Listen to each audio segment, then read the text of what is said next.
আগে প্রথমে বলি সেটা হচ্ছে ডিএ আমাদের কেন সারা পৃথিবীর একটা ন্যায্য অধিকার এবং আমাদের দেশে এটা একটা সাংবিধানিক অধিকার।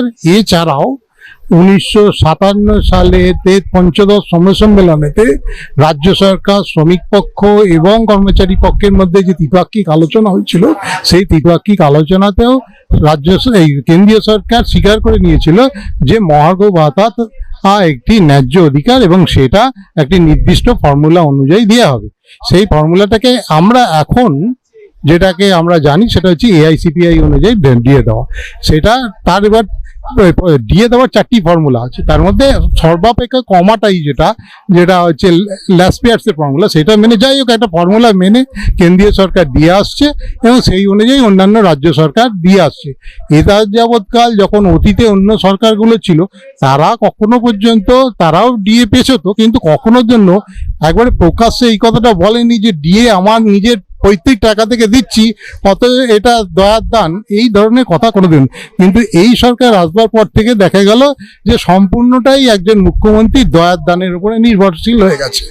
এইভাবে কখনো আমরা 40%, কখনো 50% পেছোতে 2016 সালেতে তখন সেটা আদালতের সম্মুখীন হতে হয় এবং অবশেষে 2022 সালেতে হাইকোর্টের ডিভিশন বেঞ্চ রায় দেয় যেটা it is a legally enforceable right as well as a fundamental right, এবং তারা এই ভার্ডিক্টটা দিয়েছেন সংবিধানের 21 এবং 42 নম্বর ধারা অনুসারে। এটাকেও উপেক্ষা করে কেন্দ্রীয় রাজ্যের সরকার সুপ্রিম কোর্টে হয়ে যায়, সুপ্রিম কোর্টে গিয়ে হাজির হয় এবং সেখানে গিয়ে একটা এমন কিছু কাণ্ড কারখানা করেছি যার ফলে আমরা বুঝতে পারছি, উপলব্ধি করতে পারছি, কিন্তু যেহেতু বিচার ব্যবস্থার বিরুদ্ধে আমাদের পক্ষে বলা সম্ভব হয় না, আমাদের উপলব্ধির মধ্যে থেকে যাচ্ছে, কিন্তু কি হচ্ছে সেটা আমরা ভালোভাবে বুঝতে পারছি যে কি হয়েছে এবং কি হয়েছে, যে কারণে 12 বার পেঁচোচ্ছে এবং 60 নম্বরে দেওয়া হয়, কোনোদিন হিয়ারিং করা হয় না, অবশেষে বলে হয় যে এটা সময় লাগবে এবং এটা একটা পূর্ব পরিকল্পিতই যে একটা পরিকল্পনা মাফিক চলছে সেটা আমরা খুব ভালোভাবে রিয়েলাইজ করতে পারছি।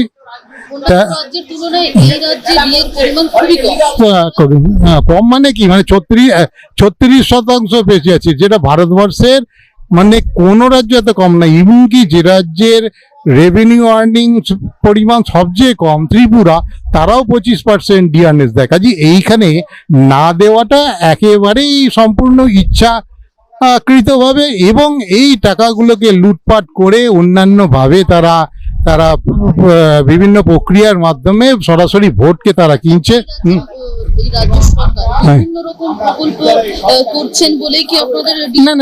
না, প্রথম কথাটা হচ্ছে এই জিনিসটা আপনারা জানেন না, সেটা হচ্ছে যে রাজ্যের যারা সরাসরি সরকার কর্মচারী, যেমন আমরা সরাসরি সরকার কর্মচারী ছিলাম, আমি একটা দপ্তরে কাজ করতাম, খাদ্য দপ্তরে কাজ করতাম, এইরকম সরাসরি যারা সরকারি কর্মচারী, সেই সরকারি কর্মচারীদের সম্পূর্ণ বেতন ভাতা ডিএর 100%ই আবার বলছি বেতন ভাতা ডিএর 100% দিয়ে থাকে সেন্ট্রাল গভর্নমেন্ট অর্থ কমিশনের বরাদ্দ বাবদ, যেটা 1950 সালের finance commission and miscellaneous provision act অনুযায়ী প্রভিশন করা হয়েছে।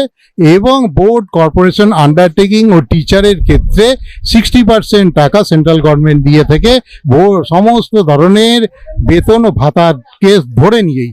কিন্তু এই সরকারে কেবলমাত্র বোর্ড, কর্পোরেশন, আন্ডারটেকিং ও টিচারের 40% টাকা দেওয়ার কথা, যেটা সব রাজ্যের সরকারই দেওয়ার ক্ষমতা রাখে, এ রাজ্য সরকারও দেওয়ার ক্ষমতা রাখে, কিন্তু তারা ইচ্ছাকৃতভাবেই দেয় না। এই টাকাটাকে ডাইভার্ট করে বা সাইফন করে আমরা দেখেছি যে 1.5 লক্ষ কোটি টাকা এনজিওকে দেওয়া হয়েছে।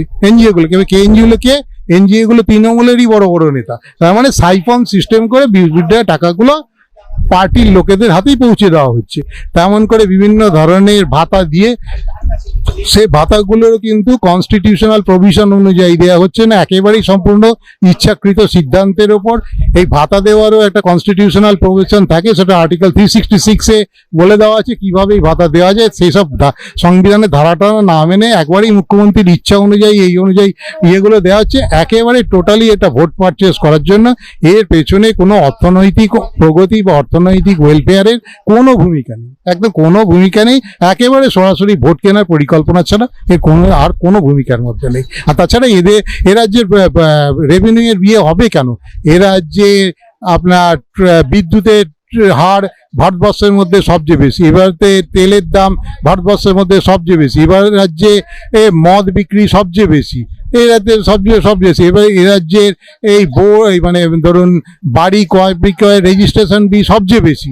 এছাড়া এ রাজ্যে হচ্ছে পূর্ব ভারতের করিডোর, তার ফলে জিএসটির পরিমাণ এই পূর্বাঞ্চলীয় রাজ্যগুলির মধ্যে সবচেয়ে বেশি। কাজেই এই রাজ্যে রেভিনিউ কম হওয়ার কোনো রকম কোনো প্রভিশন নেই, এবং কেন্দ্রীয় সরকারের অর্থনৈতিক সমীক্ষা অনুযায়ী এটা আর রেভিনিউ আর্নিং এর ক্ষেত্রে এবং কেন্দ্রীয় টাকা প্রদানের ক্ষেত্রে চতুর্থ পজিশনে আছে। তাহলে ডি এর ক্ষেত্রে তো তাহলে চতুর্থ পজিশনে থাকা উচিত। চতুর্থ পজিশনে ধরলে পরে তো সেটা 50% হয়। আসলে দেওয়ার কোনো ইচ্ছাই নেই, টাকা পয়সা লুটপাট করাই এই রাজ্য সরকারের একমাত্র উদ্দেশ্য, এবং ভোটে ক্ষমতায় টিকে থাকা এই সরকারের একমাত্র উদ্দেশ্য। এছাড়া তাদের আর